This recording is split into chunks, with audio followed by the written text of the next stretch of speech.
We are just one day away from the primary election here in Iowa. The polls open tomorrow morning at 7 a.m. And here at Local 5, we want to get you prepared before you hit the polls. So here's a look at the Democrats running for U.S. Senate nomination. This is a key race a lot of people are watching. So on the ballot for that primary is State Senator Zach Wahls and State Representative Josh Turek. And with this being Iowa's first open U.S. Senate seat in years, Democrats have deemed this a key race to flip. I sat down with both Representative Turek and Senator Wahls to talk their key priorities and pitches for Iowans going into the midterm primaries.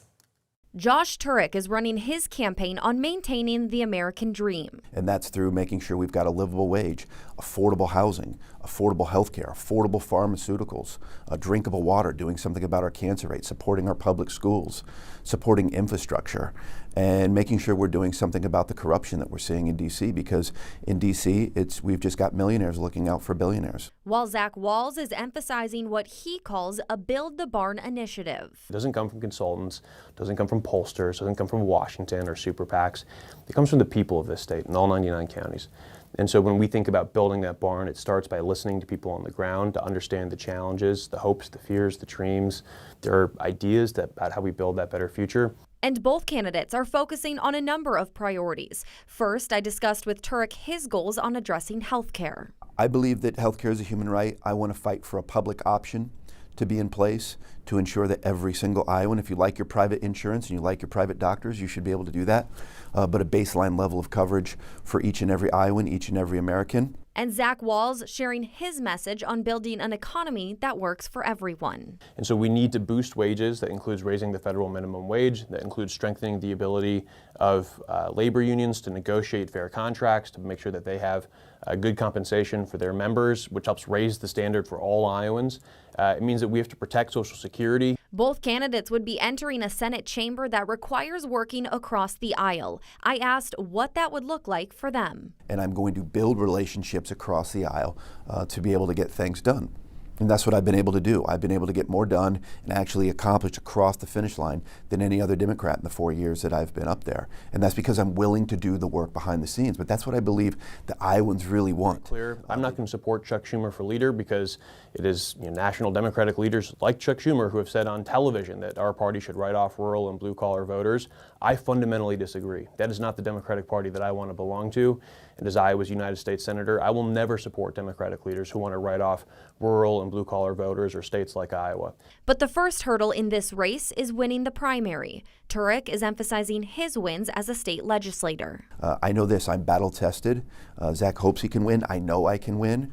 And I know that there's something specific about my story, my background, my resume, representing my country, winning gold medals, dragging my wheelchair upstairs, that really has a unique ability to rise above the usual tribalism. And Wahls is standing behind his policy differences. The fact that I've been willing to call for new leadership for our party and he is not is a big one. The representation that I have actually had representing small town and rural Iowa in my Senate district, I think is another one. And then finally, I do think there are some real differences on policy. And coming up in the next 30 minutes, we will be sharing the Republican platforms from candidates Ashley Hinson and Jim Carlin as they hope to win the GOP nomination for this Senate seat. And tomorrow night, you can watch extended coverage of the primary over on We Are Iowa Plus with our election stream from 8 to 10 p.m. It's now 5:06. 2 people are in custody this morning in connection with an arson case out of downtown Des Moines. Authorities say that they found a sofa on fire at the Krause Gateway Center around 1 Friday morning. Evidence shows 3 people spread a flammable liquid on the sofa, then lit it on fire. 21-year-old Kayla Buter and a 17-year-old girl were arrested over the weekend. Buter is now charged with second-degree arson and conspiracy to commit a non-forcible felony. The 17-year-old is in juvenile courts on the same offenses. But if you know where the third person is, you are asked to call police. With the warmer weather and sunnier days here, local doctors are reminding people the dangers of the sun and how to stay safe this summer. Skin cancers like melanoma are especially prevalent during the summer, with melanoma being the most fatal. Dr. Richard Deming over at Mercy One says melanoma occurs from long-term exposure to UV radiation from the sun, which causes sunburn. He says best ways to protect yourself include applying sunscreen with at least 50 SPF, wearing hats, and lightweight clothing. Things you want to look out for in terms of melanoma would be a pigmented lesion, a dark lesion that grows quickly or that develops an ulceration. You should report concerns to your doctor right away if you notice any unusual marks, colors, or bumps on your skin after being out in the sun. There's a new mural on display over in Grimes, and it was painted by a local artist. That artist tells Local 5 she decided to collaborate with some local high school students for this design, and they were students from her alma mater, Dallas Center Grimes. Now, she says that she wanted it to symbolize that Grimes will always be home to her and to many other people.